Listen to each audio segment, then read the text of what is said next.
ಎಲ್ಲರಿಗೆ ನಮಸ್ಕಾರ. Digital media ನಿಮ್ಗೆ ಗೊತ್ತಿದೆ ಎಷ್ಟು ಆತುರವಾಗಿ ಒಂದು 5 ನಿಮಿಷಕ್ಕೆ ಒಂದು ನ್ಯೂಸ್ ಬರ್ತದೆ, ಒಂದು ಸೋಷಿಯಲ್ ಮೀಡಿಯಾದಲ್ಲಿ. ಇನ್ನೊಂದು ನ್ಯೂಸಲ್ಲಿ ಸುಳ್ಳು ಇನ್ನೊಂದು ಬೇರೆ ಬರ್ತದೆ, ಇನ್ನೊಂದು 5 ನಿಮಿಷಕ್ಕೆ ಇನ್ನೊಂದರಲ್ಲಿ ಬರ್ತದೆ. ಸೊ ಈ ರೀತಿಯಲ್ಲಿ ಈ ಸುದ್ದಿ ಸುಳ್ಳ, ನಿಜಾನ, ರಿಯಲ್, ಫ್ಯಾಕ್ಟ್ ಇದೆಲ್ಲ ತಿಳ್ಕೋಬೇಕಾದ್ರೆ ಜರ್ನಲಿಸ್ಟ್ಗಳಾಗಿ ನಮ್ಮ ಜವಾಬ್ದಾರಿ ಏನಿದೆ, what is the responsibility of the journalist in the society. మనం చూపించే మార్గము ఎలా ఉంటుంది, ఆ మార్గంలో చాలా వరకు ప్రజలు నమ్ముతారు. మనం రాసే రాతల్ని, మనం చెప్పే మాటల్ని ఒక జర్నలిస్ట్కి మనం చెప్పినప్పుడు అవును ఈ పలానా టీవీలో ఇలా చెప్పారు. మొన్న ఎగ్జాంపుల్ హైదరాబాద్లో 2 days బ్యాక్ మన ప్రజావాహినిలో కూడా ఒక ఇంటర్వ్యూ చేశారు. 5 minutesలో చెప్పేశారు పెట్రోల్ బంకులు అంతా ఖాళీ అయిపోతున్నాయి. ఆఫీస్కి వెళ్ళే వాళ్ళంతా ಪೆಟ್ರೋಲ್ ಬಂಕ್ వెళ్ళిపోయిస్తారు ಬಿಕಾಸ್ ಆಫ್ ಸೋಷಿಯಲ್ ಮೀಡಿಯಾ. ಆದರೆ ಎಷ್ಟು ಮಟ್ಟಕ್ಕೆ ನಿಜ, ಎಷ್ಟು ಮಟ್ಟಕ್ಕೆ ಸುಳ್ಳು, ಆದರೆ 5 ನಿಮಿಷದಲ್ಲಿ Hyderabad collapse. 5 minutes, within 5 minutes all petrol bunks, petrol ಖಾಲಿ, ಪೆಟ್ರೋಲ್ ಡೀಸೆಲ್ ಖಾಲಿ, ಪೆಟ್ರೋಲ್ ಖಾಲಿ. See this is the power of the media, this is the influenceable of the media. ఎందుకు చెప్తున్నానంటే మనం ఇచ్చే న్యూస్ ఒక ప్రాణాన్ని నిలబెడుతుంది, మనం ఇచ్చే న్యూస్ ఒక ప్రాణాన్ని కూడా తీస్తుంది. సో ఎంత ఎఫెక్ట్గా ఉంటుంది. కాబట్టి జర్నలిస్ట్ అనే వ్యక్తి ఎంత రెస్పాన్సిబిలిటీగా ఉండాలి, మనం చెప్పే న్యూస్ ఏదైతుందో ఎంత నిబద్ధతగా ఉండాలి, ఆ న్యూస్ వల్ల ఎంత ఎఫెక్ట్ అవుతుంది, వ్యక్తులపై ఎంత పరిణామం చూపిస్తుంది అనే ವಿಷಯಾలన్నిటిని మనము ಡಿಸ್ಕಸ್ చేయాలి. ಸಕಾರಾತ್ಮಕ ನಾವು ಬಳಕೆ ಮಾಡಿಕೊಂಡಾಗ ಪತ್ರಕರ್ತರು ಸುಸ್ಥಿರ ಬದುಕಲಿಕ್ಕೆ ಸಹಾಯ ಇದೆ. ಏನಿನೊಳಗೆ ಕೇವಲ ಸುದ್ದಿಗಾಗಿಯೇ ನಾವು ನಮ್ಮನ್ನು ನಾವು ರಕ್ಷಿಸಿಕೊಂಡ್ರೆ ಅದರ ಹೊರತಾಗಿ ನಾವು ಬದುಕಿಗಾಗಿ ಇರುವಂಥ ಸವಲತ್ತುಗಳನ್ನು ಮತ್ತು ಸರ್ಕಾರದಿಂದ ಸಿಗುವಂಥ ಸವಲತ್ತುಗಳನ್ನಾಗಲಿ ಇತರೆ ಸೋರ್ಸ್ಗಳನ್ನ ಪಡೆದುಕೊಂಡು ನಾವು ಮುಂದೋದ್ರೆ ಪತ್ರಕರ್ತರ ಬದುಕು ಸುಸ್ಥಿರವಾಗಿ ಇರಲಿಕ್ಕೆ ಸಾಧ್ಯವಾಗುತ್ತೆ ಅನ್ನೋದು ನನ್ನ ಭಾವನೆ. ಓದುಗರ ಸಂಖ್ಯೆ ಕಡಿಮೆ ಆಗಿದೆ ಅಂತ ನಾವು ಅಂದ್ಕೊಂಡಿದ್ದೀವಿ. ಓದುಗರಿದ್ದಾರೆ, ಮೂಲ ಓದುಗರಿದ್ದಾರೆ, ಅವ್ರನ್ನ ತಲುಪುವ ರೀತಿ ವಿಭಿನ್ನ ಆಗಿರ್ಬೋದು ಅಷ್ಟೇ. ಹಾಗಾಗಿ ಆ ಒಂದು ನಿಟ್ಟಿನಲ್ಲಿ ನಾವು ಇವತ್ತು ಕೆಲಸ ಮಾಡಬೇಕಾಗಿದೆ. ಜನರಿಗೆ ಇವತ್ತು ಬೇಕಾಗಿರ್ತಕ್ಕಂಥ ಸಿನಿಮಾ ಸುದ್ದಿಗಳಿರ್ಬೋದು ಮತ್ತು ರಾಜಕೀಯ ಸುದ್ದಿಗಳಿರ್ಬೋದು ಅವೆಲ್ಲವನ್ನು ವಿಶೇಷವಾಗಿ ತಲುಪಿಸುವ ಮೂಲಕ ನಾವು ಓದುಗರನ್ನು ಸೆಳೆಯುವಂಥ ಪ್ರಯತ್ನ ಮಾಡಬೇಕು. ಸೋಷಿಯಲ್ ಮೀಡಿಯಾ ಅಂದ ತಕ್ಷಣ ಇವತ್ತು ಅದು ಸಾಕಷ್ಟು ವೇಗವಾಗಿ ಬೆಳೆತಕ್ಕಂಥ ಮಾಧ್ಯಮ. ನಾವು ಕೂಡ ಇವತ್ತು ಸಾಮಾಜಿಕ ಜಾಲತಾಣದಲ್ಲಿ ಅನೇಕ ಸುದ್ದಿವಾಹಿನಿಗಳನ್ನು ನಡೆಸ್ತಾ ಇದ್ದೀವಿ, ನೋಡ್ತಾ ಇದ್ದೀವಿ. ಆದರೆ ಆ ಸುದ್ದಿಯನ್ನು ಮಾಡುವ ಮುಂಚೆ ಒಂದು ಸಲ ಅದು ಹೌದು ಅಲ್ಲ ಅಥವಾ ಅದು ನೈಜನೋ ಅದೆಷ್ಟರ మట్టికి సత్య ಇದೆ ಅಂತ తిಳ್ಕೊಂಡು సుద్ది ಮಾಡಿದ್ರೆ ಇನ್ನೂ ఒళ్ళేదు. ఒక పాత్రికేయుడిగా నేను చెప్పేది ఏంటంటే, పత్రికలో నేను కూడా చాలా ఆశలు ఆకాంక్షలతో ఈ ఫీల్డ్లోకి వచ్చాను. ఏమేమో సమాజాన్ని ఉద్ధరించాలని వచ్చాను. కానీ పరిధులు నాకు చాలా తక్కువ. మనల్ని పరిగెత్తనివ్వరు, రాయాలన్నా రాయనివ్వరు. అలా బ్రేకులు ఉంటాయన్నమాట. అయితే ఉన్న అవకాశాలని సద్వినియోగం చేసుకొని సమాజాన్ని మనం ఏ రకంగా ఒక సరైన దారిలో ముందుకు నడిపించేటువంటి ప్రక్రియ ఉంది కదా, అది పాత్రికేయుడి ధర్మము. ఈ ధర్మాన్ని ప్రతి ఒక్కరు నిబద్ధతతో నిజాయితీగా పాటిస్తే పత్రికలు 10 కాలాల పాటు మనగలుగుతాయి. ఒకవేళ ఇప్పుడు పరిస్థితుల్లో కష్టంగా ఉన్నా పత్రికల మీద ప్రజలకు నమ్మకం వస్తుంది. ఆ నమ్మకాన్ని కాపాడుకునే దిశలో పాత్రికలు, కాబోయే పాత్రికలు ముఖ్యంగా మీకు చెప్పేది ఏంటంటే ఆ విశ్వసనీయత మీరు కాపాడుకొని అలాంటి పునాదులు వేసుకొని బలంగా రండి మీరు. As many seniors who have been into the journalism industry for over 30-40 years are speaking and guiding to have your morale and have your strengths and grow with that. Yet as youngsters, I would suggest you to always keep updating yourself and follow, of course, in this democratic country, having all possible exposure to explore yourself, but still stick to your rules, stick to the ground rules of what ethical journalism is. The challenges are going to be there irrespective, but if you want to really make a mark for yourself, ಅದು ಕನ್ನಡದಲ್ಲಾಗಿರ್ಬೋದು, తెలుగుನಲ್ಲಾಗಿರ್ಬೋದು, ಯಾವುದೇ ಒಂದು ಪತ್ರಿಕೆಯಲ್ಲಿ ನೀವು ಕೆಲಸ ಮಾಡಬೇಕು ಅಂದರೆ మీరు తెలుగులో చేయాలనుకుంటున్నా సరే, ఇట్స్ నాట్ అబౌట్ లాంగ్వేజ్.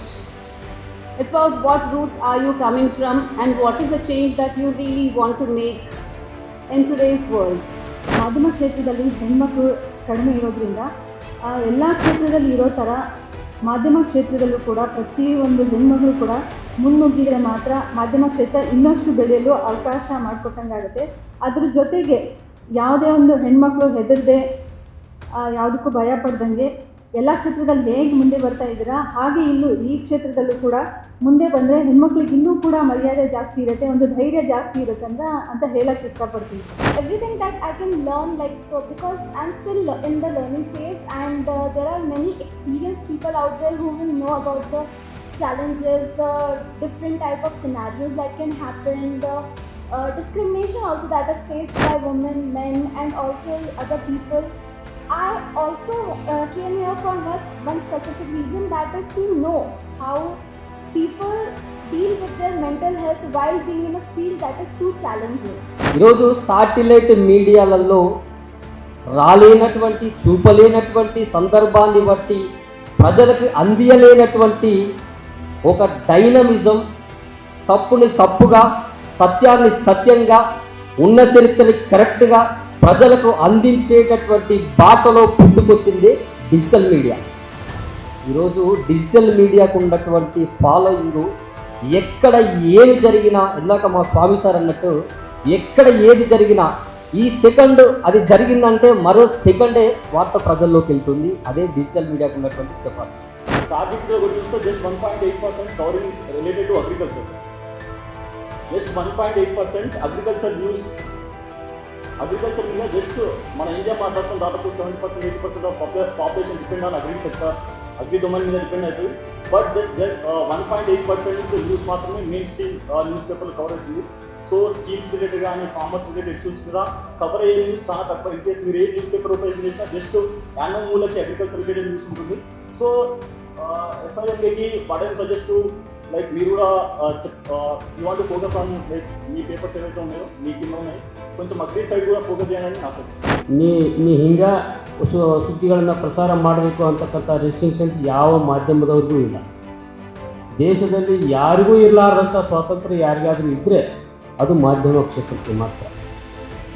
ಇವತ್ತು ಏನಾಗ್ತಾ ಇದೆ, ನನ್ನ ವೈಯಕ್ತಿಕ ಅಭಿಪ್ರಾಯದಲ್ಲಿ ನಾವು ಪತ್ರಿಕಾ ಮಾಧ್ಯಮ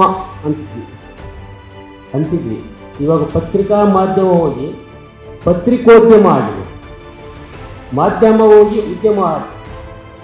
ಮಾಧ್ಯಮ ಅಂದರೆ coordination, public and administration, politics, each and every. ಆ ಮಾಧ್ಯಮ ಅನ್ನೋದೇನಿದೆಯಲ್ಲ, ಮೀಡಿಯಾ ಅಂತಕ್ಕಂಥದ್ದು ಉದ್ಯಮವಾಗಿ ಇರ್ತಕ್ಕಂಥದ್ದು ಬಹುಶಃ ಈ ದೇಶದ ದುರ್ದೈವ ಅಂತ ನಾನು ಅಂದ್ಕೊಳ್ತೀನಿ. ಮಾಧ್ಯಮಗಳಿಗೆ ಇರ್ತಕ್ಕಂಥ ಸ್ವಾತಂತ್ರ್ಯ ಬಹುಶಃ ಯಾರಿಗೂ ಇಲ್ಲ. ಭ್ರಷ್ಟಾಚಾರ ನಿಯಂತ್ರಣ ಆಗ್ತಕ್ಕಂಥ ಸುದ್ದಿಗಳು ತುಂಬ ಕಡಿಮೆ ಆಗ್ತಾ ಇದ್ದಾವೆ, ಕೇವಲ ಕ್ಯಾರಿ ಫಾರ್ವರ್ಡ್ ಸುದ್ದಿಗಳು ಜಾಸ್ತಿ ಆಗ್ತವೆ. ಸೊ ನನ್ನ ಒಂದು ಕಳಕಳಿ ಏನಿದೆ ಅಂದರೆ, ನೈಜತೆಯ ವರದಿಯನ್ನು ದಾಖಲೆ ಸಮೇತ ಬರೆದ್ರೆ ಒಂದು ಈ ನಮ್ಮ ಆಡಳಿತ ವ್ಯವಸ್ಥೆಯಲ್ಲಿ ಸುಧಾರಣೆ ತರುವ ಕೆಲಸವನ್ನು ನಾವೆಲ್ಲರೂ ಮಾಡಬೇಕಾಗಿದೆ. ನಾವು ಅತಿ ಹೆಚ್ಚು ರೈತರ ಬಗ್ಗೆ ಕಾಳಜಿಯನ್ನು ವಹಿಸಿ ಅವರಿಗೆ ಬೆಲೆ ಸಿಗೋದಾಗಿರ್ಬೋದು, ಮತ್ತು ಅವರಿಗೆ ದಿನನಿತ್ಯದ ದಿನಗಳಲ್ಲಿ ಏನು ಮೋಸ ಆಗ್ತಾ ಇದೆಯಲ್ಲ, ಬೀಜ ಇರ್ಬೋದು, ರಸಗೊಬ್ಬರ ಇರ್ಬೋದು, ಯಾವುದೇ ವಿಷಯದಲ್ಲಿ ಮೋಸ ಆಗಿದ್ದ ವಿಷಯ ನಾವು ಪತ್ರಿಕೆಯಲ್ಲಿ ಬರೆದು ಆಡಳಿತದಲ್ಲಿ ಮತ್ತು ಇಲಾಖೆಗೆ ಗಮನಕ್ಕೆ ತಂದರೆ ಅಲ್ಲಿ ನಾವು ರೈತರಿಗೂ ಕೂಡ ಒಂದು ಹೆಲ್ಪ್ ಮಾಡುವ ವಿಷಯ ಆಗ್ಬೋದು ಅಂತ ನಾನು ಹೇಳಕ್ಕೆ ಇಷ್ಟಪಡ್ತೇನೆ. ಅದರ ಜೊತೆಗೆ ಈ RTI ಮಾಹಿತಿ ಹಕ್ಕು ಕಾಯ್ದೆ ಅಡಿಯಲ್ಲಿ ತೆಗೆದಂಥ ದಾಖಲೆಗಳನ್ನು ನಾವು ಸುದ್ದಿ ಮಾಡಿದ ಹಲವಾರು ಪತ್ರಕರ್ತರಿಗೆ ಜೀವ ಬೆದರಿಕೆ ಆಗಿರ್ಬೋದು, ಮತ್ತು ಈಗಾಗಲೇ ಎಷ್ಟೋ ಪತ್ರಕರ್ತರು ಕೂಡ ಜೀವ ಕೂಡ ಹೋಗಿದ್ದು ನಮಗೆ ಹಲವಾರು ಉದಾಹರಣೆಗಳಿದ್ದಾವೆ ದೇಶದಲ್ಲಿ. ಸೊ ಒಂದು ಧೈರ್ಯದಿಂದ ನಿರ್ಭಯವಾಗಿ ಒಂದು ಸುದ್ದಿ ಮಾಡಿದ್ರೆ ಒಬ್ಬ ಅಧಿಕಾರಿ, ಒಬ್ಬ ರಾಜಕಾರಣಿ ತನ್ನ ಹುದ್ದೆಯನ್ನು ಕಳ್ಕೊಂಡಿದ್ದು ಕೂಡ ಹಲವಾರು ಉದಾಹರಣೆಗಳು ನಮ್ಮ ದೇಶದ ಇತಿಹಾಸದಲ್ಲಿ ಇದ್ದಾವೆ. Whenever you are doing something different, something good, and for the people will never understand you because many people, they survive because of injustice in the society, not by justice. Many people in the positions, that is in power, whether it is media, whether it is judiciary, whether it is an executive like legislature, whether it is bureaucracy, It is because of injustice many people survive in this country. So naturally, if you do something good, it will not be liked by those poor people. So that's why don't think or don't expect all of them should understand. Yeah, since you wanted to change, you have to face the consequences. You have to take what you wanted to do. Till somebody else will join you. ಮಾಧ್ಯಮದವರು ಅಂತಂತಂದರೆ ನಾನು ಹೇಳಿದೆ ದೈವವಾಣಿ ಇದ್ದಾಗೆ ಅಂತೇಳಿ. ದೈವ ಅಂತಂತಂದರೆ ನಮಗೆಲ್ಲ ಒಂದು ರೀತಿ ನೀತಿ ಶಿಷ್ಟಾಚಾರವಿದೆ. ಅದನ್ನು ಹೇಳುವಾಗ ದೇವರ ವಿಚಾರದಲ್ಲಿ ಭಯ ಭಕ್ತಿ ಇರಬೇಕು. ಭಕ್ತಿ ಇರಬೇಕು, ಓಕೆ. ಈ ಭಯ ಯಾಕಿರಬೇಕು?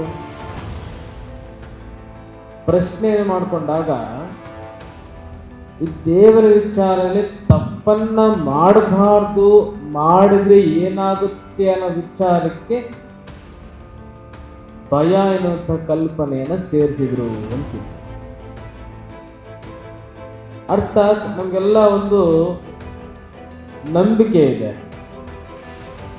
ನಮ್ಮ ನಿಮ್ಮ ಲೆಕ್ಕಾಚಾರಗಳು ವ್ಯತ್ಯಾಸ ಆಗ್ಬೋದು. ನಾವು ಅನೇಕ ವಿಚಾರಗಳಲ್ಲಿ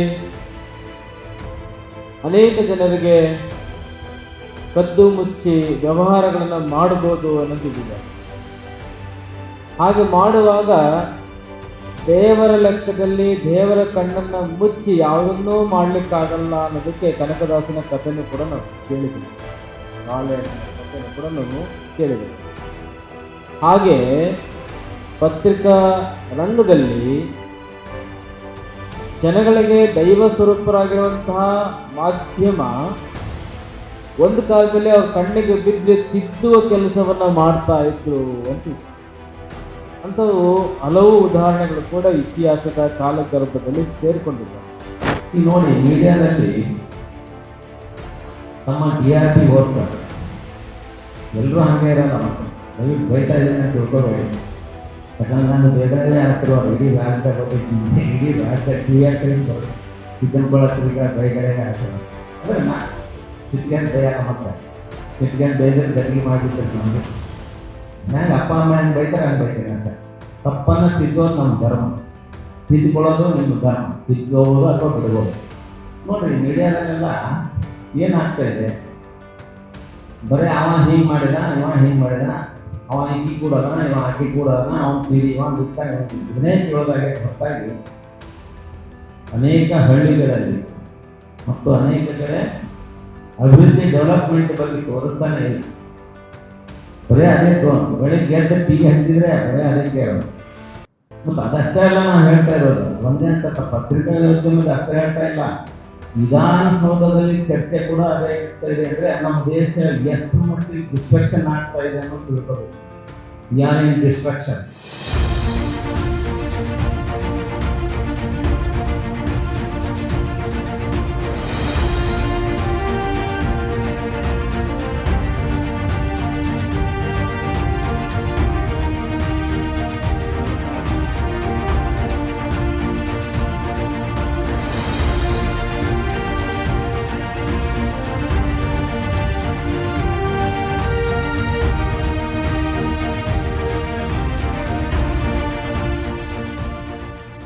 సైమా అవార్డ్స్ 2026కి విచ్చేసినటువంటి మీ అందరికీ కూడా హార్డియస్ట్ వెల్కమ్.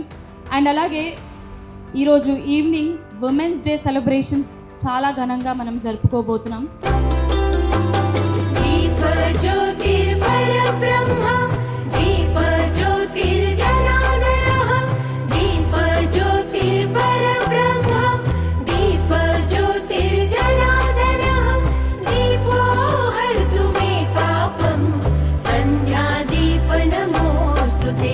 రైట్, నకరేకంటి స్వామి గారి చేతుల మీదుగా ప్రజావాహిని ఈ న్యూస్ పేపర్ని లాంచ్ చేయవలసిందిగా రిక్వెస్ట్ చేస్తున్నాము. ఐ ఇన్వైట్ స్వామి గారు to please come on to the stage. Prajavahini పత్రికని ప్రజల గొంతుగా అనేక రకాలుగా అన్ని రంగాల్లో ఉన్నటువంటి సమస్యల్ని ప్రభుత్వం దృష్టికి తేవడం ముఖ్య ఉద్దేశంతో ప్రారంభమవుతున్నటువంటి ఈ ప్రజావాహిని తెలుగు పత్రిక ప్రజల గొంతుగా మిగులుతుందని తెలియజేస్తూ విక్రమిస్తున్నాను. అక్షరం సమాజాన్ని మేల్కొల్పే ఆయుధం, కలం అణగారిన వర్గాల గొంతుకం వినిపించే శంఖారం. సత్యాన్వేషణలో నిష్పాక్షిక జర్నలిజం వైపు సాగే ఒక అక్షర యజ్ఞం నేడు మీ ముంగిట సాక్షాత్కరిస్తోంది. అదే ప్రజావాహిని. ఈ అక్షర సేద్యం వెనక ఉంది 4 దశాబ్దాల సుదీర్ఘ ప్రస్థానం. 1990వ దశకంలో ఆంధ్రజ్యోతి ద్వారా ఒక చురుకైన రాజకీయ పాత్రికేయుడిగా ప్రయాణం ప్రారంభించి రాజకీయ వ్యూహాలను నిశితంగా విశ్లేషిస్తూ తనకంటూ ఒక ప్రత్యేక గుర్తింపును నిర్మించుకున్న నిబద్ధత గల సంపాదకుడు స్వామి నకిరేకంటి. ఆపై సిలికాన్ సిటీ బెంగళూరు గడ్డపై అడుగుపెట్టి ఈనాడులో తన కలం పదును చూపించారు. ఎంతలా అంటే మీడియా సర్కిల్స్ లో ఆయన పేరు ఈనాడు స్వామిగా స్థిరపడిపోయేంతలా. రాజకీయ నాయకులతో బలమైన సంబంధాలు ఉన్నప్పటికీ జర్నలిజం విలువలు ఎప్పుడూ విస్మరించలేదు. 2006 నుండి 2014 వరకు ప్రత్యక్ష రాజకీయాల్లో ఉండి క్షేత్రస్థాయి వ్యవస్థను అర్థం చేసుకున్న ఆయన తన అసలైన అభిరుచి జర్నలిజమే అని నమ్మి మళ్లీ కలం పట్టారు. ఆ సంకల్పమే కర్ణాటకలో ప్రజావాహిని పుట్టుకకు దారి తీసింది. సామాన్యుడి గొంతుకగా నిలబడి అక్కడ అసెంబ్లీలో సైతం చర్చించదగ్గ ప్రభావవంతమైన వార్తలను అందించిన చరిత్ర ప్రజావాహినిది.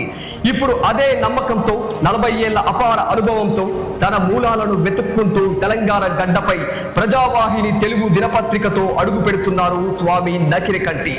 నేడు వార్తలు వక్రీకరణలకు లోనవుతున్న తరుణంలో అమ్ముడుపోని అక్షరాన్ని, ఎవరికీ తలవంచని నిర్భీక జర్నలిజాన్ని మీ ముందుకు తెస్తున్నా. వార్త ఎప్పుడూ పవిత్రంగా ఉండాలి, వ్యాఖ్యానం స్వతంత్రంగా ఉండాలి అన్నదే మా సిద్ధాంతం. ఇది కేవలం పత్రిక కాదు, పాలకుల వైఫల్యాలను ఎండగట్టే నిశిత విమర్శ, అణగారిన వర్గాల ఆశల వారిది. ఇక్కడ రైతు కోసం ఉంటుంది, యువత ఆశయాలు ఉంటాయి, మహిళా సాధికారతకు వేదిక ఉంటుంది. తెలుగు భాష సౌరభాన్ని కాపాడుతూ గ్రామీణ ప్రాంతాల నుండి నగరాల వరకు ప్రతి ఒక్కరిని గ్లోబల్ సిటిజన్స్ గా తీర్చిదిద్దడమే మా ప్రధాన లక్ష్యం. మీ నమ్మకమే మా పెట్టుబడి, మీ ఆశీస్సులే మా బలం. పత్రికా స్వేచ్ఛను కాపాడుతూ సత్యమే జయంగా సాగే ఈ అక్షర యజ్ఞంలో భాగస్వామ్యం అవ్వండి. ప్రజావాహిని, అక్షర సేద్యం, ప్రజాపక్షం. సో మన డిగ్నిటరీస్ అందరి చేతుల మీదుగా ఈరోజు మనం లాంచ్ అయిపోతున్నాము ప్రజావాహిని హైదరాబాద్లో కూడా. Hearty congratulations to the entire team and also Swami గారు మీకు కూడా హార్టీ కంగ్రాచులేషన్స్. మరి మన హైదరాబాద్లో కూడా ఇంకా పాపులర్ అవ్వాలని మనస్ఫూర్తిగా కోరుకుంటూ ఆల్ ది బెస్ట్.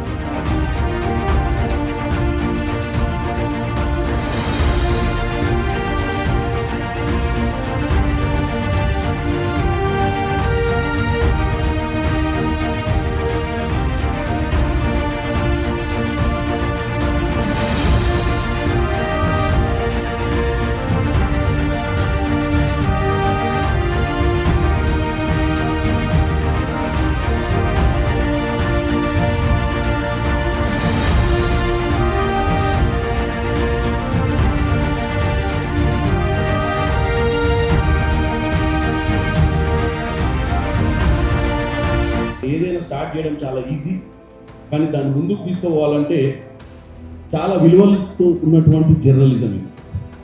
ఎందుకంటే జర్నలిజంలో కూడా మనకంటూ ఒక బ్రాండ్ పడ్డది అనుకోండి, ఆ జర్నలిజం ఆ బ్రాండ్లోనే గడిచిపోతుంది. అంటే ఏ పార్టీకి సపోర్ట్ చేసినా, ఏ వర్గానికి సపోర్ట్ చేసినా, దేనికి చేసినా కానీ దాన్ని ప్రజలందరూ ఏకీభవించారు. కాబట్టి ఇటువంటిది ఏదైనా తీసుకున్నప్పుడు ఒక మంచి ఆలోచనతో తీసుకొని ప్రజలను చైతన్యవంతులు చేయడానికి నీ ఆలోచన, నీకున్నటువంటి ఎక్స్పీరియన్స్ తీసుకొస్తే డెఫినెట్గా క్లిక్ అవుతుంది. స్వామి గారు పెట్టిన ఈ పత్రిక తప్పనిసరిగా ప్రజలకు చేరుతుంది, చేరాలని కోరుకుంటున్నాం. ఎప్పుడైనా సరే పత్రిక ప్రజల పక్షం వహించాలి, ప్రజల గొంతు వినిపించాలి. ఎక్కడ సమస్య ఉంటే అక్కడ పత్రిక శీర్షిక కావాలి, అప్పుడే పత్రిక నిలబడుతుంది. పత్రిక వల్ల ప్రభుత్వాలు కూలిపోయాయి, ప్రభుత్వాలు మారిపోయాయి, పాలన కూడా మారిపోయింది.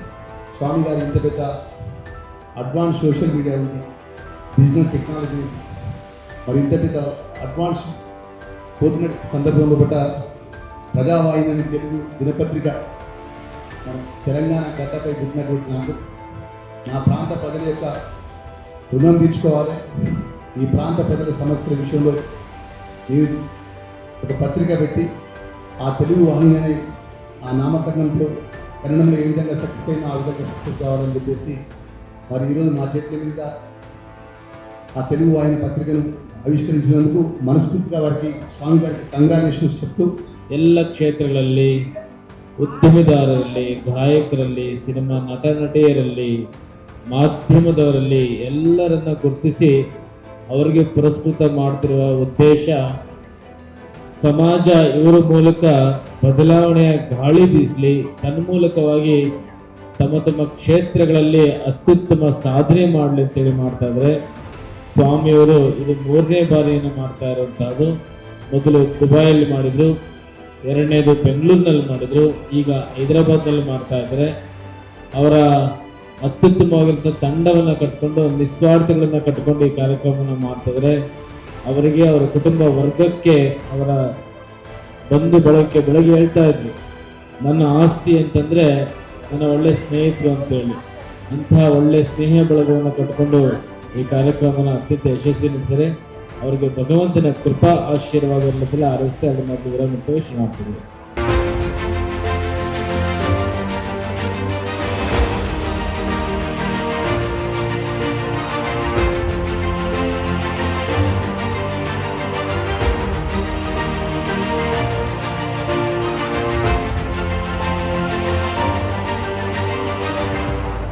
Alright, Saima Awards 2026.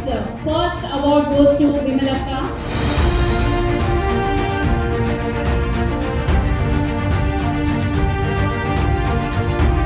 పత్రికలంటే సమాజంలో నెలకొన్నటువంటి సమస్యల్ని ఎప్పటికప్పుడు ప్రజలకు చేరవేసేటువంటి భూమికగా ఉండేటువంటిది. అది నిఖార్సైనటువంటి నిజాయితీతో కూడినటువంటి తనంతో ముందుకు సాగాల్సినటువంటి అవసరం, ఆవశ్యకత ఉండాలి.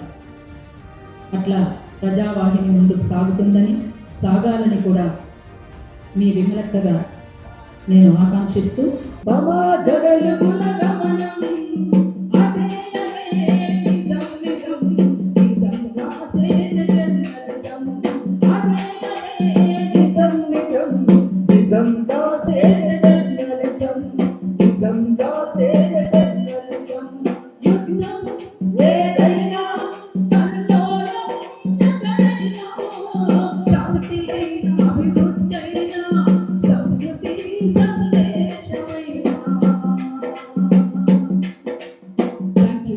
మరి ఎంఎం శ్రీలేఖ గారిని సత్కరించవలసిందిగా మినిస్టర్ గారిని అండ్ అలాగే స్వామి గారిని కూడా రిక్వెస్ట్ చేస్తున్నాము.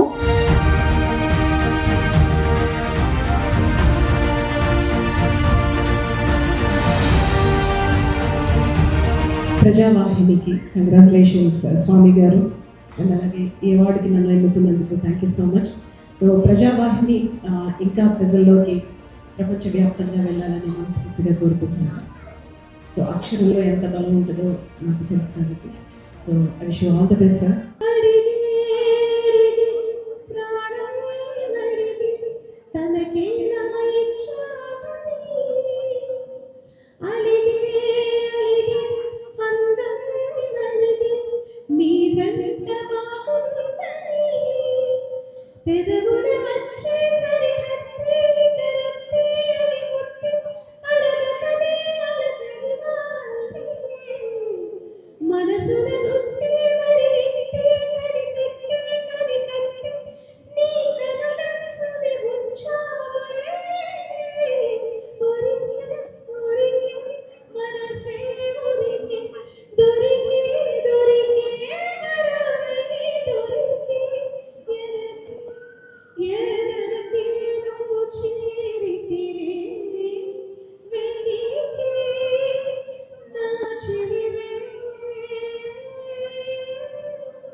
అన్న, మీరు స్థాపించిన పత్రిక నిజంగా కూడా చాలా ఉన్నత శిఖరాలను అధిరోహించి పక్క రాష్ట్రంలో కర్ణాటకలో కాకుండా తెలుగు రాష్ట్రాలలో కూడా ఇది గొప్ప పేరు తీసుకురావాలని మరొకసారి నేను గుర్తు చేస్తూ ఉన్నాను. Next award goes to Madhupriya గారు.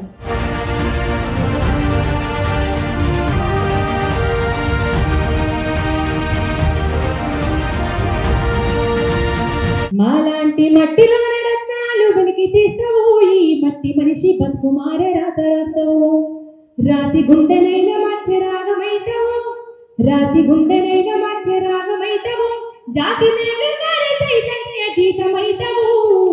అన్నా విలేకరన్నా నీ బాధ్యత గొప్పది రన్నా.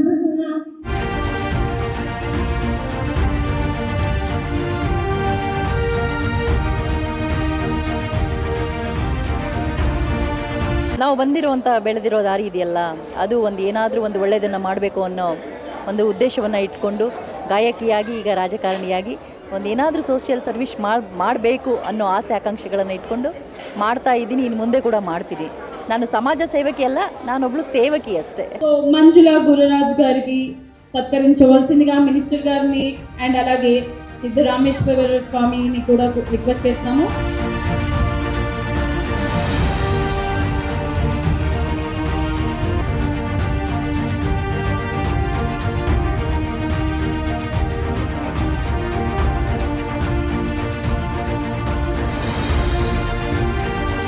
ನಲವತ್ತೈದು ವರ್ಷ ಆಯಿತು ನಾನು ಹಾಡೋಕ್ಕೆ ಚಿತ್ರರಂಗದಲ್ಲಿ ಪ್ರವೇಶ ಮಾಡಿ. ಸೊ ಎಲ್ಲ ಭಾಷೆಗಳಲ್ಲೂ ಸುಮಾರು ಹಾಡಿದ್ದೀನಿ. ಬಟ್ ಒಂದು ವಿಶೇಷವಾದ ಈ ಸೈಮಾ ಅವಾರ್ಡು ಬಂದಿದ್ದು ನನಗೆ ತುಂಬ ಸಂತೋಷ ಆಗಿದೆ. ಸೊ ಮಾಧ್ಯಮದವರೇ ನಮ್ಮನ್ನು ಬೆಳೆಸಿ ಜನಕ್ಕೆ ಹತ್ತಿರ ತಂದವರೇ ಅವರು. ತುಂಬ ಸಂತೋಷ ಆಯಿತು ಇವತ್ತು.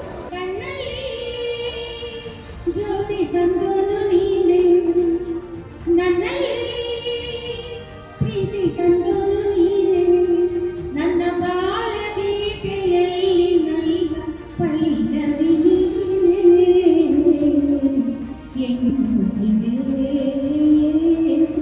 ಈ ಪ್ರೀತಿಸುವ ಬಾಯಿಯ ಕಣ್ಣಲ್ಲಿ ಜ್ಯೋತಿ ತಂದನು ನೀನೆ, ನನ್ನಲ್ಲಿ ಪ್ರೀತಿ ತಂದನು ನೀನೆ.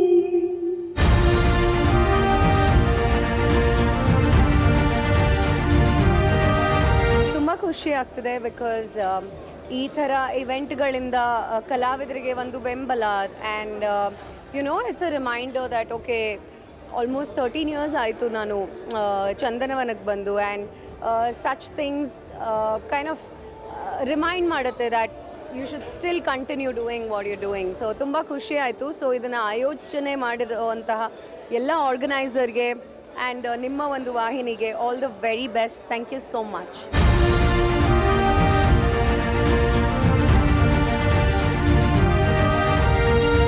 ಸೈಮಾ ಅವಾರ್ಡ್ಸ್ ಕೊಟ್ಟಿರೋದು ತುಂಬ ಸಂತೋಷ ತಂದಿದೆ. ಅದ್ರ ಜೊತೆಗೆ ನನ್ನ ಜವಾಬ್ದಾರಿ ಮತ್ತು ಡೆಡಿಕೇಷನ್ನು ಜಾಸ್ತಿ ಆಗಿದೆ towards vulnerable community of the society. వజనత్ గారిని స్టేజ్ పైకి రావాల్సిందిగా రిక్వెస్ట్ చేస్తున్నాము.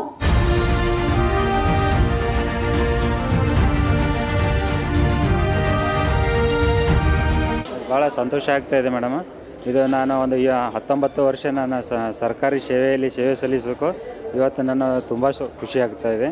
ಇದು ಒಂದು ಪ್ರಶಸ್ತಿ ಕೊಟ್ಟಿರೋದಕ್ಕೆ ಸೈಮಾ ಟೀಮ್ ಏನಿದೆ ಅಲ್ರಿ, ಆ ಟೀಮಿಗೆ ಒಂದು ಧನ್ಯವಾದಗಳು ಹೇಳ್ತೀನಿ. ಅದೇ ರೀತಿಯಾಗಿ ನಮ್ಮ ಫ್ಯಾಮಿಲಿ ಮೆಂಬರ್ಸಿಗೂ ಮತ್ತು ರೈತರಿಗೂ ಅವ್ರಿಗೆ ಕೃತಜ್ಞತೆ ಸಲ್ಲಿಸ್ತೀನಿ.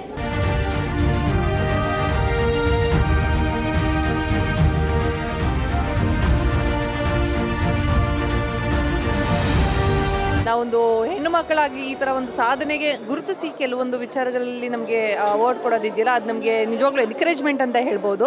ಸೊ ತುಂಬ ಖುಷಿ ಆಗುತ್ತೆ. ಆ್ಯಂಡ್ ನಿಜವಾಗ್ಲೂ ನಾವು ಈ ಒಂದು ಅವಾರ್ಡ್ಗೆ ಅರ್ಹರೋ ಇಲ್ವೋ ಗೊತ್ತಿಲ್ಲ, but I am sure that ಈ ಥರದೊಂದು ಸನ್ನಿವೇಶಗಳಲ್ಲಿ ಅಥವಾ ಒಂದು ಸ್ಟೇಜ್ ಮೇಲೆ ಬಂದಾಗ ತುಂಬ ಒಳ್ಳೊಳ್ಳೆ ಕೆಲಸಗಳನ್ನ ಮಾಡಬೇಕು ಅಂತ ಸ್ಫೂರ್ತಿ ಅಂತೂ ಖಂಡಿತ ಆಗುತ್ತೆ.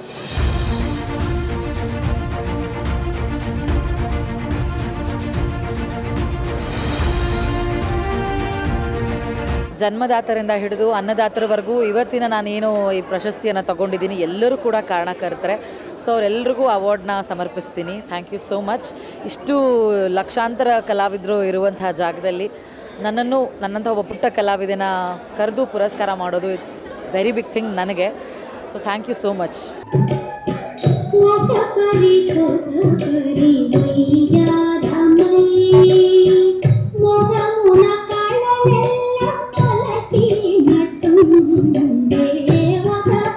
ಕೋಟ ಪರಿ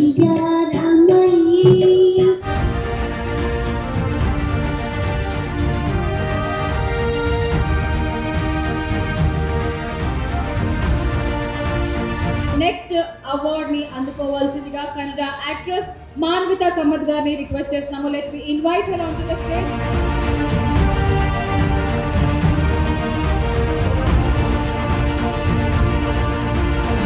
ಸೌತ್ ಇಂಡಿಯಾ ಮೀಡಿಯಾ ಅಸೋಸಿಯೇಷನ್ ಪ್ರಸ್ತುತಪಡಿಸಿರುವಂತಹ ಈ ಅವಾರ್ಡನ್ನು ಪಡೆದುಕೊಂಡರನ್ನು ಗುರುತಿಸಿದರೆ ಅತ್ಯಂತ ಹಿರಿಯ ಕಲಾವಿದರು, ಅತ್ಯಂತ ಎತ್ತರದ ಸಾಧಕರು ಹಾಗೂ ಎಲೆಮರೆಯ ಸಾಧಕರನ್ನು ಸಮಾನವಾಗಿ ಗುರುತಿಸಿ ಒಂದು ರೀತಿಯ ಹಳೆಬೇರು ಹೊಸ ಚಿಗುರು ಎನ್ನುವ ಹಾಗೆ ಎಲ್ಲ ರಂಗಗಳಲ್ಲಿಯ ಎಲ್ಲ ಆಯಾಮಗಳಲ್ಲಿ ಸಾಧಕರನ್ನು ಗುರುತಿಸಿ ಇವತ್ತು ಪ್ರಶಸ್ತಿಯನ್ನು ಪುರಸ್ಕೃತರಾಗಿ ಮಾಡಿದ್ದಾರೆ. ಇದು ನಮ್ಮ ಸೌತ್ ಇಂಡಿಯಾ ಮೀಡಿಯಾ ಅಸೋಸಿಯೇಷನ್ ಮಾಡ್ತಿರುವಂಥ ಅದ್ಭುತವಾದಂತಹ ಕೆಲಸ. ಈ ರೀತಿಯಾಗಿರುವಂತಹ ಪ್ರಶಸ್ತಿ ನೀಡೋದ್ರ ಮೂಲಕವಾಗಿ ನವಪೀಳಿಗೆಗೆ ಏನು ಆಗಬೇಕು, ಏನು ಮಾಡಬೇಕು, ಯಾವುದನ್ನು ಅಚೀವ್ ಮಾಡಬೇಕು ಅನ್ನೋದನ್ನು ಮಾದರಿಯಾಗಿ ಕೊಡ್ತಾ ಇದ್ದಾರೆ. ಸೈಮಾ ಅವಾರ್ಡ್ಸ್ ಪಡ್ಕೊಂಡಂತಹ ಮತ್ತು ಈ ಕಾರ್ಯವನ್ನು ನೆರವೇರಿಸಿದಂತಹ ಇಬ್ಬರಿಗೂ ಕೂಡ ಅಭಿನಂದನೆಗಳು. ಒಬ್ಬ ಸರ್ಕಾರಿ ಅಧಿಕಾರಿಯಾಗಿ ಸೇವೆಯನ್ನು ಯಾರಾದರೂ ಗುರುತಿಸ್ತಾರೆ, ಗೌರವ ಕೊಡ್ತಾರೆ ಅಂತಂದರೆ ಇಟ್ಸ್ ಎ ಪ್ರೈಡ್ ಅಂತ ಅಂದ್ಕೊಳ್ತೀನಿ. ತುಂಬ ಖುಷಿ ಆಗ್ತಾ ಇದೆ. ನಮ್ಮ ಸರ್ಕಾರಿ ಶಾಲೆಯಲ್ಲಿ ಮಕ್ಕಳು ಓದ್ತಕ್ಕಂಥ ಮಕ್ಕಳಿಗೆ ಏನು ಅನುಕೂಲ ಆಗಬೇಕು ಅಂಥವೆಲ್ಲ ಕೆಲಸಗಳನ್ನು ನಾನು ಮಾಡಿ ಮಕ್ಕಳಿಗೆ ಒಂದು ಒಳ್ಳೆಯ ಕೆಲಸವನ್ನು ಕೊಡಬೇಕು, ಒಳ್ಳೆಯ ಅವ್ರ ಸ್ಥಾನಮಾನದಲ್ಲಿ ಇರಬೇಕನ್ನೋ ಒಂದು ಛಲದಿಂದ ಕೆಲಸ ಮಾಡ್ತಾಯಿದ್ದೀನಿ ಮೇಡಮ್. ಹಳ್ಳಿಯಿಂದ ಗುರುತಿಸಿ ನನಗೆ ಈ ಸೈಮಾ ಅವಾರ್ಡ್ ಕೊಟ್ಟಿದೆ. ನನಗೆ ತುಂಬ ಖುಷಿಯಾಗಿದೆ. ಈ ಸೈಮಾ ಇನ್ನೂ ಬೆಳೀಲಿ, ಇನ್ನೂ ಇದು ಒಳ್ಳೆ ಕೆಲಸ ಮಾಡಿದವರಿಗೆ ಗುರುತಿಸಿ ಇಂಥ ಪ್ರಶಸ್ತಿ ಕೊಡ್ತಾ ಇದ್ದರೆ ಭಾಳ ಖುಷಿ ಆಗುತ್ತೆ ಮೇಡಮ್. ಈ ಒಂದು ಸಮಾಜ ಸೇವೆಗೆ ಅನ್ವರ್ ಹುಸೇನ್ ಗಡಾದ್ ಗೆಳೆಯ ಅವರಿಗೆ ಈ ಒಂದು ಪ್ರಶಸ್ತಿಯನ್ನು ಕೊಟ್ಟಿರ್ತಕ್ಕಂಥದ್ದು ನಮ್ಮೆಲ್ಲರಿಗೆ ಅತ್ಯಂತ ಸಂತೋಷ. ಮೇಡಮ್ ಅವರಿಗೆ ಸೀಮಾ 2026 ಅವಾರ್ಡ್ ಅನ್ನೋದು 4 ರಾಜ್ಯದ ನಡುವೆ ಇರುವಂಥ ಸೀಮಾ ಅವಾರ್ಡನ್ನು ನಮ್ಮ ತೊಗೊಂಡು ಭಾಳ ಖುಷಿ ಅನಿಸಿದೆ. ಮತ್ತು ನಿಮ್ಗೆ ಸೀಮಾ ಎಲ್ಲ ಪ್ರೆಸ್ ರಿಪೋರ್ಟರಿಗೆ ಎಲ್ಲರಿಗೂ ಧನ್ಯವಾದಗಳು ಅರ್ಪಿಸುತ್ತೇವೆ. ಮತ್ತು ನಾವು ಈ ಕೊರೋನಾ ಮತ್ತು ಎಲ್ಲ ಸಮಸ್ಯೆ ಇದ್ದಾಗ ನಾವು ಎಲ್ಲ ಕಿಟ್ ಆಯ್ತು ಮತ್ತು ನೀರಿನ ಸೌಲಭ್ಯ ಆಯ್ತು ಎಲ್ಲ ಮಾಡಿ ಇದು ಮಾಡಿದ್ದು ನಮ್ಗೆ ಇದು ಸೌಲಭ್ಯ ಅನಿಸುತ್ತೆ ನಮಗೆ.